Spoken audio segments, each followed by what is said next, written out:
사랑하는 영락교회 지체들에게 주 안에서 평화 인사를 전합니다. 오늘은 2025년 4월 3일 목요일입니다. 오늘의 묵상 본문은 마태복음 14장 22절로 36절까지의 말씀입니다. 오늘 본문 말씀 22절부터의 말씀은 이렇게 시작합니다. 예수께서 즉시 제자들을 재촉하사 자기가 무리를 보내는 동안에 배를 타고 앞서 건너편으로 가게 하시고, 지금 벳세다 광야에서 오병이어의 기적을 만나게 됐죠. 그리고 갈릴리 호수를 건너가는 겁니다. 북서쪽으로 건너가면 게네사렛이 있죠. 게네사렛에서 더 북쪽으로 가면 가버나움이 있고, 남쪽으로 가면 디베랴가 있습니다. 그 사이에 있는 게네사렛, 34절에 보면 게네사렛 땅에 이르니 라고 돼 있죠. 게네사렛으로 건너가는 그 과정 가운데 일어난 일입니다. 오늘 말씀은 우리 너무나 잘 알고 있는 무리를 걷는 예수님의 말씀이죠. 즉시 제자들을 재촉하사, 기적이 일어나고 떡을 먹고 떡의 기적을 만나니까 사람들이 열광하는 거죠. 이제 됐구나. 이게 우리가 기다리시는 메시아구나. 유대의 전승 가운데서는 메시아가 오면 그들에게 떡과 생선을 베풀 것이다 라고 하는 전승을 갖고 있었습니다. 먹는 문제를 해결하는, 어제도 나누었죠. 옥타비우누스가 먹는 문제를 해결했더니만 황제로, 신으로 받들어요. 그런 시대입니다. 그런데 예수님께서 그것보다 더한 능력을 보여주셨죠. 어디 있는 걸 갖고 온 게 아니라 그 자리에서 나눔으로, 서로 나눔으로 주님이 부어주시는 그 축복을 만나게 된 겁니다. 사람들은 정말 열광했겠죠. 정말 이분이 우리의 왕이 돼야 돼, 다 이렇게 생각하지 않았겠습니까? 근데 예수님은 왕 되려고 왕으로 오셨죠. 그러나 예루살렘에서 왕 하시려고 그러는 게 아니죠. 다 다윗을 기다리고 있는 거예요. 다윗의 왕국이 다시 일어나기를. 예수님은 다윗의 왕국을 회복하려고 오신 게 아니라 온 인류를, 우리 모든 사람들을, 이방의 모든 나라들을 구원으로 초청하시는 그런 여정 가운데 계시는 거죠. 십자가를 이루기 위해 오신 게 아닙니까? 그러니까 이제 제자들은 또 얼마나 좋았겠어요. 이제 되는구나. 지금 갈릴리의 사역이 두 번 다 그다지 큰 성과가 없었습니다. 세 번째 지금 오신 거잖아요. 그러니까 이제 뭔가 되나 보다. 이렇게 생각하고 있는데, 그런데 제자들을 거길 떠나라. 그리고 무리도 또 주님이 보내고 이렇게 그걸 흩으시는 거죠. 그리고 산으로 올라가시니라. 저물매 거기 혼자 계시더니 23절에 혼자 계셨다라는 겁니다. 기도하시기 위해서 혼자 계셨다. 그래서 기도는 혼자 하는 것이죠. 자꾸 이거 기독교가 변질되니까 아침에도 새벽 기도한다 그러면 새벽에 모여가지고 그 드럼 두드리고 전자기타 치고 찬양하고 새벽 1부, 2부, 3부 예배 드리고 이런 게 좋은 건 줄 알아요. 사람들이 같이 모여서 자꾸 엑스터시를 추구하는 그게 종교입니다. 집단적인 망화를, 사람들이 에고로 살아가는데 에고 때문에 힘들어요. 모든 상처와 모든 정신적인 긴장과 힘든 일들이 다 에고부터 나오죠. 그러니까 에고를 내려놓고 싶어요. 그러니까 가서 템플스테이도 하고, 템플스테이는 그래도 아주 좋은 거죠. 양반이죠. 근데 모여서 집단적인 망화를 경험하는, 축구 경기 같은 데가, 야구 경기 가서 야구 다 몰락한다고 그랬는데 지금 한국에서 야구 인기가 사상 최고조죠. 집단적인, 함께 노래 부르고 함께 춤추고, 그러면서 사람들이 자기의 자아를 잠시 잊게 되는 거죠. 망화의 체험을 해요. 그게 너무 좋은 겁니다. 그러나 망화로는 아무것도 되는 게 없어요. 망화로는 되는 게 없습니다.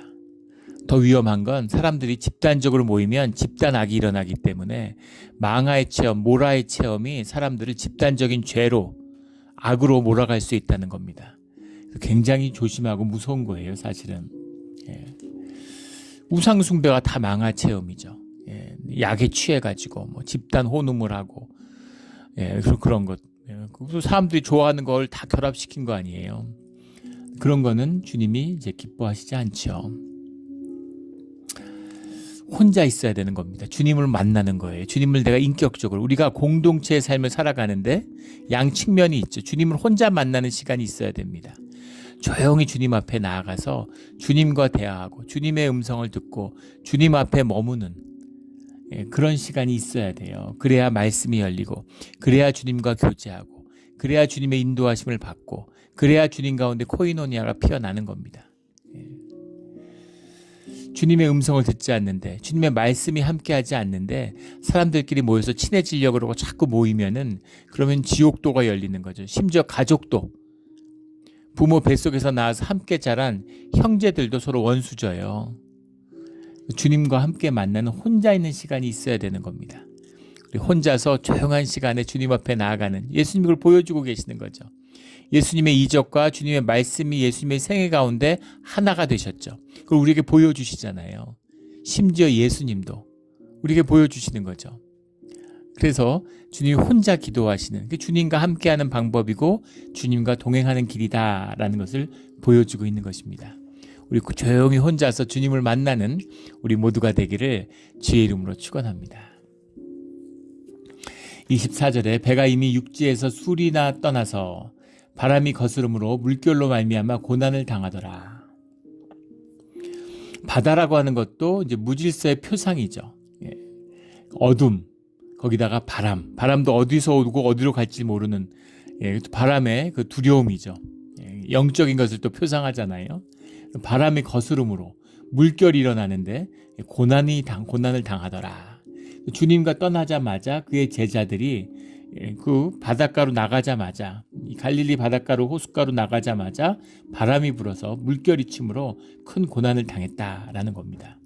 주님이 오시니까 이 물결이 잠잠해지죠.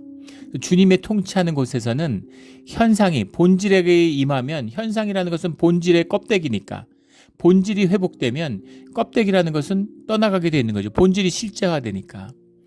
주님과 함께하는 곳에서는 주님의 평강과 주님의 평화가 임하는 겁니다. 그래서 고난엔 양측면이 있죠. 고난은 주님과 함께하는데 겪는 현상계의 어려움을 우리가 고난이라고 부르잖아요. 그래서 고난이 있을수록 주님께 더 깊이 의지하고, 고난을 겪을수록 우리의 삶의 능력, 우리의 믿음이 자라나게 되는 거죠. 그래서 고난은 결국은 우리에게 축복이 되는 겁니다. 그 군인이 훈련소에 가서 또는 유격 훈련 가서 열심히 힘들게 고생을 할수록 점점 더 훌륭한 군인이 되죠. 전투력이 상승하잖아요. 운동선수가 열심히 훈련을 받고 힘들고 고달프고 막 지치지만 훈련을 받을수록 선수의 기량이 점점 상승하죠. 센 학교에 가서, 힘든 학교에 가서 어려운 수업을 들을수록 너무너무 힘들고 막 공부하는 게 힘들지만 그 힘들 때 우리의 사고력, 우리의 수리 능력 이런 게 늘어나죠. 그것이 이제 고난의 비밀입니다. 근데 단지 주님이 없어서 겪는 현상의 어려움, 그것을 고생이라고 그러죠. 고난과 구별해서. 그래서 고생을 하면 안 돼요.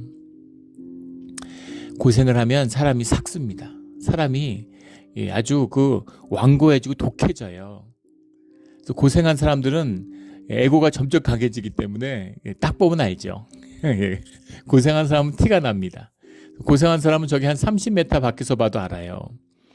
고생을 많이 한 사람들이 가까이 있으면 머리가 아파요. 그런 사람들은 에고가 강하기 때문에, 독하기 때문에 옆에만 있어도 독을 뿜습니다. 피해야 돼요. 피하는 게 제일 좋은 일이죠.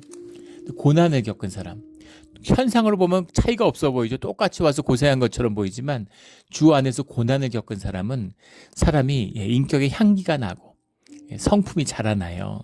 그래서 그런 분들은 정말 훌륭한 사람이 되는 겁니다. 우리 링컨 대통령 이런 사람들, 주님께 쓰임 받는 귀한 그릇이 되는 거예요. 그것이 주님과 함께하는 고난의 비밀입니다. 우리 고난 가운데서 주님을 더 깊이 만나고 주님께 의지하며 주님 안에서 고난을 이겨내는 그런 우리 모두가 되기를 주의 이름으로 축원합니다. 25절에 밤 사경에 예수께서 바다 위로 걸어서 제자들에게 오시니, 기도를 맞추신 다음에 일행과 합류하기 위해서 바다 위로 걸어서 오시는 거예요. 바다를 걸어서 위를 걸어서 바다를 건너갈 수도 있겠지만, 하지만 제자들과 함께하기 위해서 바다 위를 걸어오시는 거죠. 현상을 다스릴 수 있는 능력이 주님한테 있음을 보여주시는 겁니다. 그런데 제자들이 그가 바다 위로 걸어오심을 보고 놀라 유령이라 하여 무서워하며 소리 지르거늘. 두려움이죠. 사람들이 가장 공포감을 느끼는 건 잘 모를 때입니다. 그래서 어둠을 무서워하는 거죠. 우리 에고의 본질이 컨트롤이잖아요. 내 상황과 조건을 통제하고 싶은 거예요. 상황과 조건 아래서 늘 두려움에 떨고 두려움과 염려로 살아가는 것.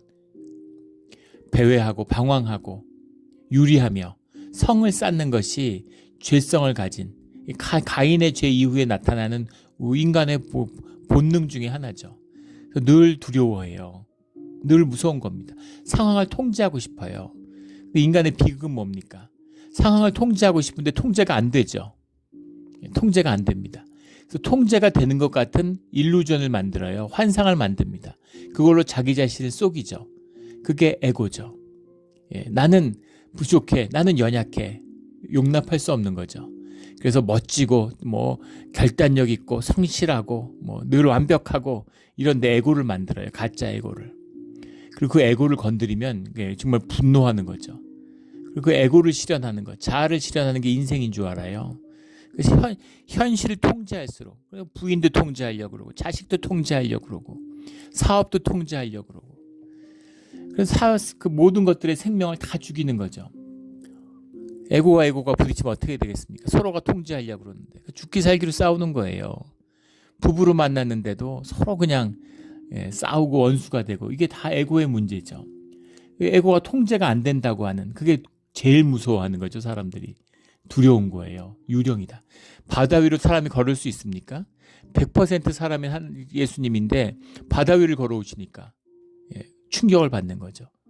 딱 보니까 예수님 같은데 바다 위를 걸어오네. 공포에 떠는 겁니다. 유령인가? 막 무서워서 소리를 질러요. 처음 보는. 예수님께서 이적을 한두 번 행하셨습니까? 그런데 예수님의 예수님 다움을 예수님의 예수님으로서 받아들이지 못하는 거죠. 자신의 경험에서 벗어나는 걸 보니까 또 두려워하고 유령이라고 하는 겁니다. 이게 예수님과 함께 공생애를 함께 살았던 제자들의 모습이에요. 하물며 우리는 어떻겠어요? 주님의 일이 있고 주님이 이루어 가시는 일이 있죠. 방향이 있습니다. 내 뜻에 안 맞으면 내가 이해 안 되면 그러면 없다고 하거나 막 비난하거나 이러는 거예요. 주님이 귀한 일이고 복된 일이라고 하시면 귀하고 복된 것입니다. 내가 마음에 안 들어. 내가 보기에 좋아 보이지 않아. 그럼 이게 무슨 복이냐? 이게 무슨 좋은 거냐고 그렇게 하늘을 향해 삿대질하는 그게 우리의 모습이다라는 겁니다. 무서워하여 소리 지르는 것을 예수께서 즉시 이르시되 안심하라. 나니 두려워하지 말라. 안심하라 라는 말이 이제 성경에서 용기를 내라 이런 말과 통하는 말이죠. 두려워하지 말라 라는 말은 수없이 나오죠. 366번 나온다 그러죠. 1년에 365일이니까 1년 우리 교인들 그 성경 통독하는데 1년 통독하면 하루에 한 번꼴로 만나는 거예요. 그러니까 매일 주님이 주시는 말씀입니다. 우리가 극복해야 될 가장 중요한 두려워하지 말라. 두려워해서는 안 되는 거죠. 두려움, 염려라는 건 내가 내 삶을 컨트롤한다는 증거예요. 주님께 나의 삶을 내어드린 사람은 두려움이 없죠. 죽음을 두려워하지 않는데 현상 세계에서 두려워할 게 뭐가 있겠습니까? 현상 세계에서 제일 큰 두려움은 죽음이잖아요. 죽음의 권세를 위협하는 거 아니에요. 죽음을 이기신 또 죽음 위에 부활의 삶을 우리에게 선물로 주시는 주님이 계시는데 두려워할 게 없는 거죠. 그러나 두렵죠. 우리가 육신을 입고 사는데 우리의 에고가 있는데 두렵죠. 주님과 함께해야 하고 십자가에 있는 에고를 못 받고 또 못 받고 또 못 박아야 되는 것입니다. 이게 그 비밀이죠. 두려워하지 마라. 나다라고 말씀하세요. 나니라는 게 출애굽기 3장 14절에 나오는 에고에임이죠. 나는 나다라고 하는 나는 나다. 주님의 여호와의 계시죠. 나는 나다. 두려워하지 마라. 안심해라. 나다라는 거죠. 용기를 내라. 바람이 불 수 있어요. 환란이 있을 수 있습니다. 하지만 용기를 내. 두려워하지 마. 내가 여기 있다. 이런 거죠. 나다. 이런 주님을 만나야 되는 거죠. 주님이 계시면 두렵지 않습니다. 주님이 능력 있고 날 도와주실 테니까 그 이상이죠. 주님이 세상의 주인이고 창조주이신 주님이 나와 함께함으로 두렵지 않아요. 우리 두려움의 사실 원천은 주님이 우리와 함께하지 않으시는 게 아닌가. 우리 고난의 두려움은 이 고난을 주님이 혹시 모르고 계시는 게 아닌가라는 거죠. 주님이 내가 알아. 너 많이 힘들었지? 요즘에 그 한국도 아니죠. 요즘에는 전 세계에서 좀 유행을 하고 있는 넷플릭스 한국 드라마가 있는데 제목이 폭삭 소가수다라는 제목이라고 그래요. 아직 본 적은 없는데 뭐 사실 볼 일도 없을 것 같습니다. 그런데 하여간 재밌는 건 폭삭 속았수다라는 제목이 그 완전히 속았다 이런 느낌 같은데 그 제주 방언으로 정말 수고했다 이런 말이래요. 고생이 많았다. 근데 그걸 보고서 눈물을 흘렸다는 분들이 많이 계시더라고요. 그런 거죠. 수고 많았다. 정말 수고했다. 주님이 너 정말 폭삭 속았구나. 그러면은 끝나는 거예요. 그러면 눈 녹듯이 사라집니다. 모든 고난과 어려움과 아픔이 눈 녹듯이 사라져요. 주님이 함께 하시는 안심하라 두려워하지 마라. 나니까 두려워하지 말아라. 나니까 용기를 내라. 이런 말씀이죠. 이 말씀을 들음으로 환난 가운데 이기는 우리 모두가 되기를 주의 이름으로 축원합니다. 28절에 베드로가 대답하여 이르되 주여 만일 주님이시거든 나를 명하사 무리로 오라 하소서 하니 만일 주님이시거든 그래서 마치 주님이 나라고 했는데 주님을 시험하는 것 같은 주님의 능력으로 주님을 시험하는 것 같은 그런 뉘앙스의 번역이죠. 우리 개역개정, 개역 한글 이런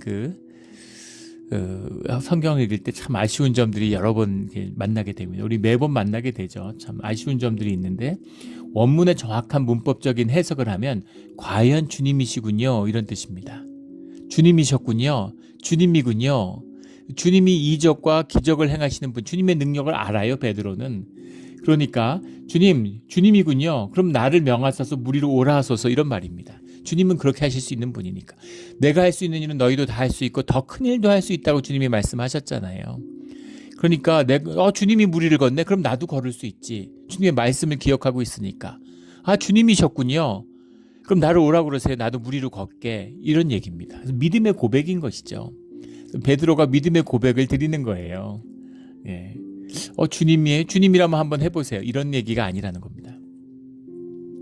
29절에 오라. 주님을 시험하는데 그 시험을 주님이 받으셔서 마귀의 시험도 세상의 시험도 거부하시는데 제자의 시험에 응하실까요?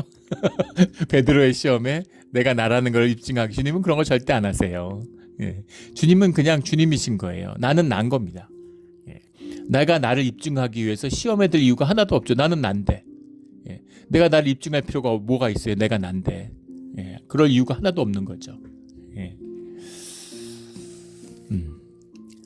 그래서 주님이 오라라는 믿음의 고백을 하니까 주님이 할 수 있는 걸 우리도 다 할 수 있다고 하셨잖아요.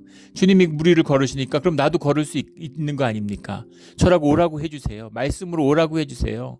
그럼 내가 갈 수 있지 않습니까? 참 담백하고 순전한 믿음이죠. 우리 다 믿음이 있다고 고백하고 우리 매 주일마다 예배 가운데 주님께 우리의 믿음을 고백하지만 정말 이럴 수 있을까요? 무리로 지금 밤이에요. 밤중에 바람이 몰아치고 있습니다. 물결에 파도가 치고 있어요. 거기를 주님이 걸어오시는 걸 봤는데 뭘 잘못 봤나? 유령인가? 이게 다 자연스러운 반응 아니겠어요? 근데 주님이 나니까 두려워하지 마. 그리고 걸어오시니까 주님이 걸으실 수 있으면 나도 좀 걷게 해주세요. 그 상황과 조건에 전혀 연연하지 않는 거죠. 파도를 보지 않는, 어둠을 보지 않는 겁니다. 바람을 보지 않아요. 주님만 바라보기 때문에 할 수 있는 고백이죠. 그리고 물에 뛰어들 수 있겠습니까? 그러니까 주님이 베드로를 이뻐하시는 거죠. 야, 역시 그래도 말씀을 배운 게 헛되지 않구나. 너가 무리를 걸을 생각을 하다니 장하다. 용기를 내라. 와, 걸어. 이렇게 야, 걸어. 아주 정말 좋은 반응이야. 그렇게 하는 거야. 내가 걷는 걸 봤어? 너도 걷고 싶어? 걸어와. 이렇게 하시는 거죠. 이런 믿음이 돼야 되겠죠. 베드로가 왜 주님이 사랑하는 제자인지를 볼 수 있는 베드로는 이런 게 있구나. 베드로는 이런 게 있구나.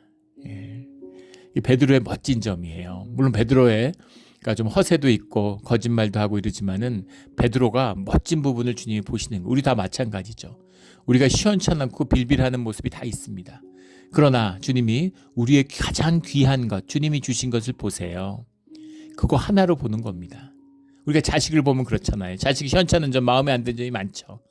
그러나 내 자식이잖아요. 그 자식의 가장 귀한 것을 귀하게 보는 거죠. 그것이 피어났으면 하는 마음의 소원이 있죠. 새벽마다 자녀를 위해서 기도하는데 예.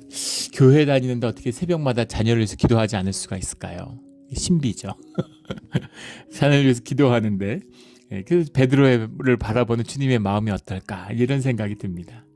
와라 그래 와 좋아 그래 바로 그거야 걸어와 이러는 거죠. 베드로가 배에서 내려 물 위로 걸어서 예수께로 가대. 진짜로 기절초풍할 일이죠. 예수님이 걸어가는 것도 충격인데 베드로가 물 위를 걷는 거예요. 우리에게 주시는 말씀입니다. 너희가 물 위를 걸을 수 있다라고 말씀하시는 거예요.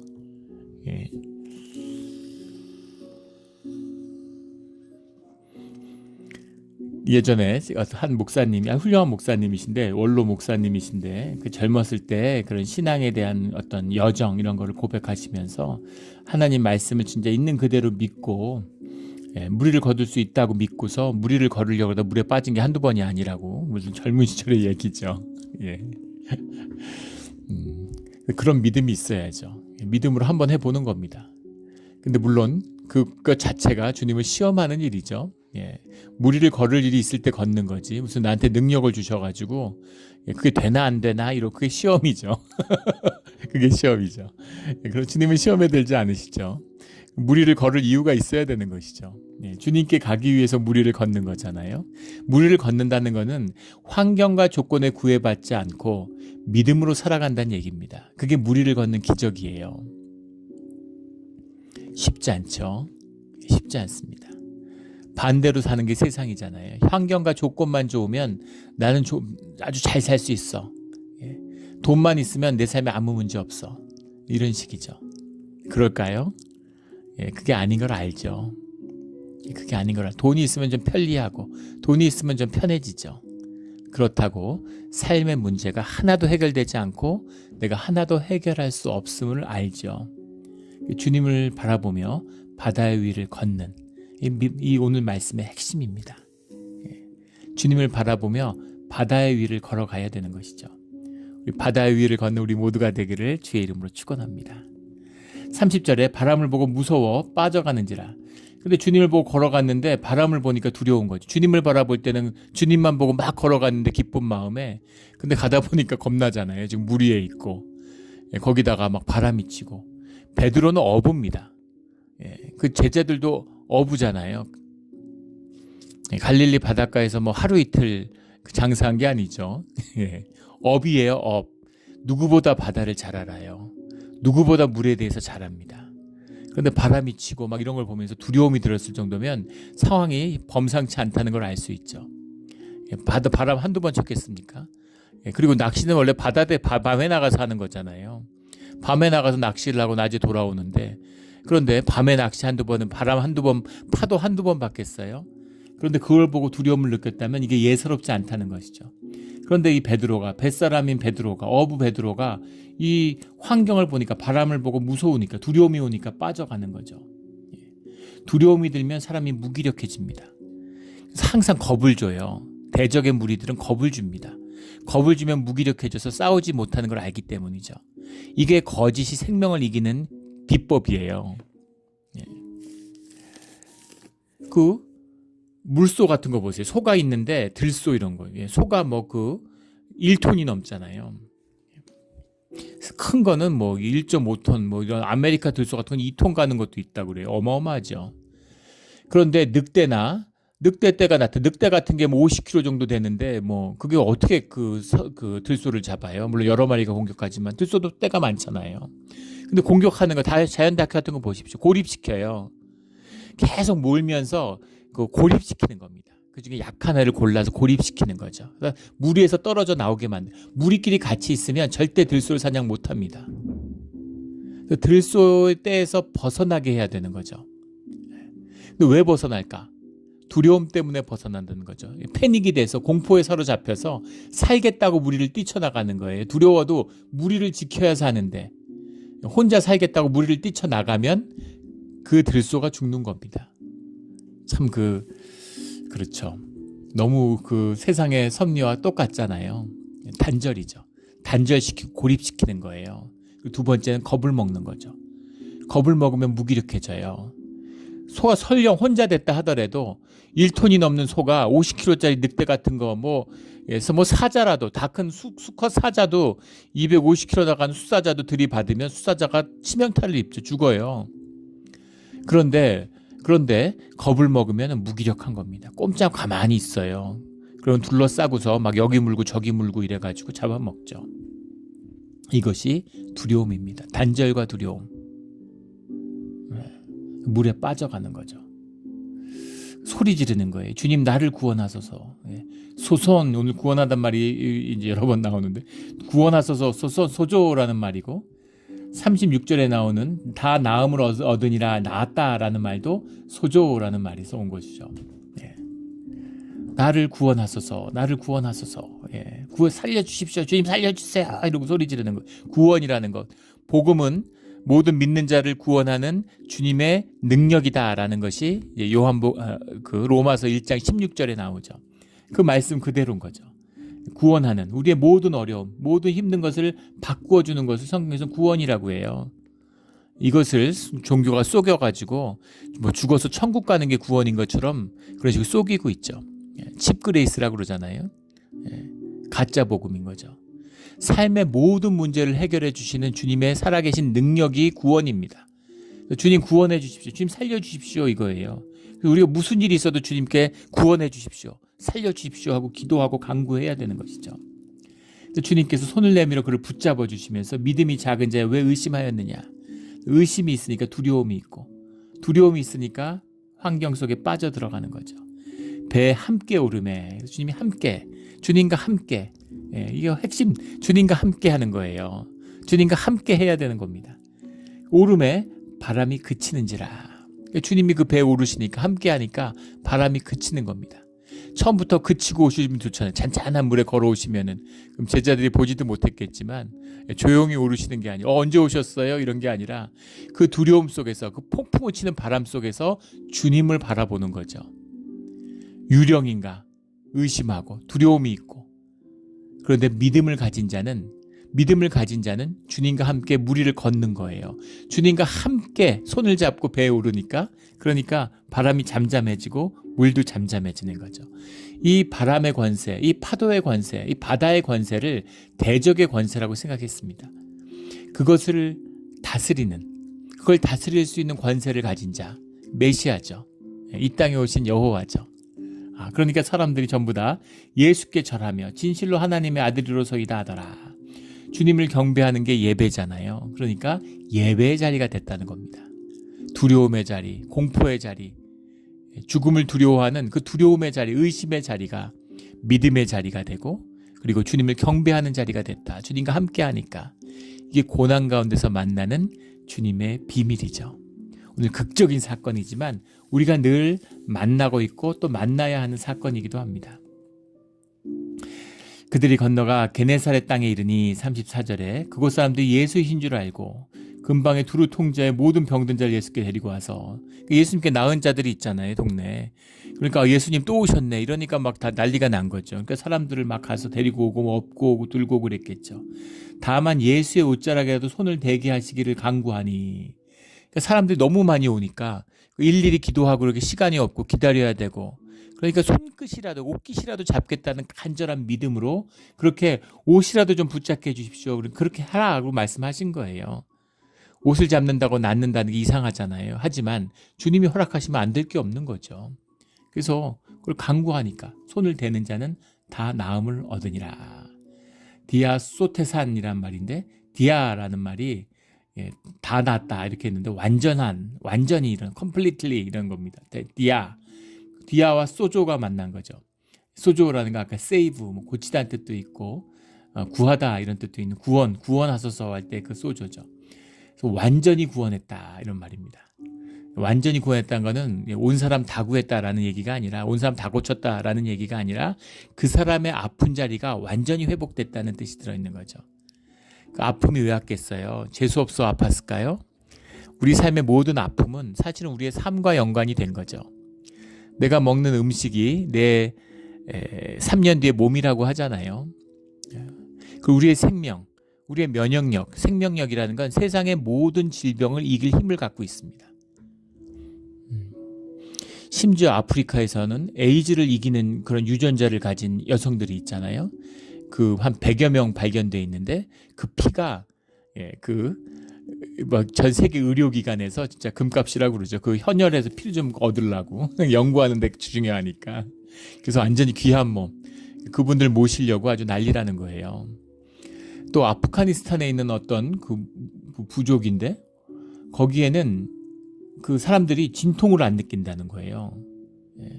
아픔을 느끼지 않는 겁니다.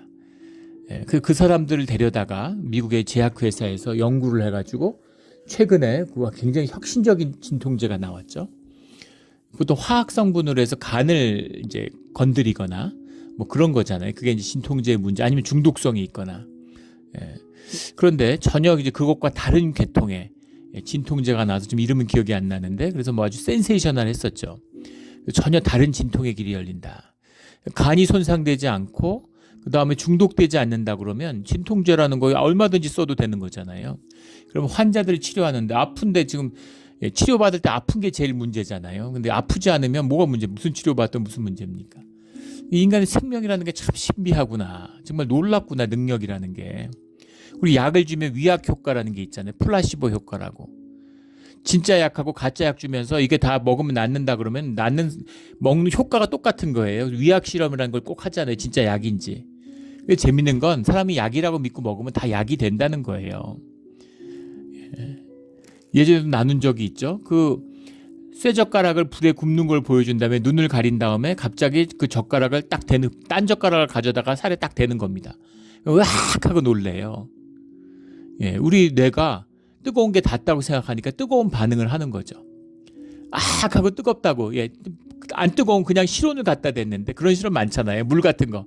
펄펄 끓는 물 보여주다가 물 따라서 이렇게 가져오는 것처럼 그냥 일반 미지근한 물 갖고 왔다가 휙 끼얹었는데 사람이 막 고통에 울부짖죠. 전신 화상 입은 줄 알고. 근데 문제는 진짜 뜨겁다는 거예요. 거기서 한 발 더 나아가서 뜨겁다고 느낄 수도 있죠. 쏘갔을 수도 있죠. 그게 아니라 화상을 입는 겁니다.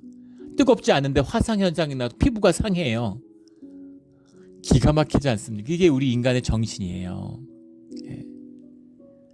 그 정신이 몸을 치유할 수 있지만 그 정신이 몸을 망치고 병들게 하는 것이죠. 물론 전염병도 있습니다. 그러나 전염병조차도 세상의 바이러스도 생명이잖아요. 세상의 모든 생명은 통하고 그 모든 생명을 다스릴 권세가 인간에게 있잖아요. 인간이 그 권세를 잃어버린 게 문제죠. 근데 주님은, 이 땅에 오신 주님은, 죄가 없으신 주님은, 하나님의 온전한 형상으로서 제2의 아담이 되신 주님은, 예수님은 그 능력을 갖고 계시는 거죠. 그래서 치유의 주님으로 우리 가운데 함께 하시는 겁니다. 하나 될 때, 생명으로 연합할 때 치유의 능력이 나타나요. 비밀이 있는 겁니다.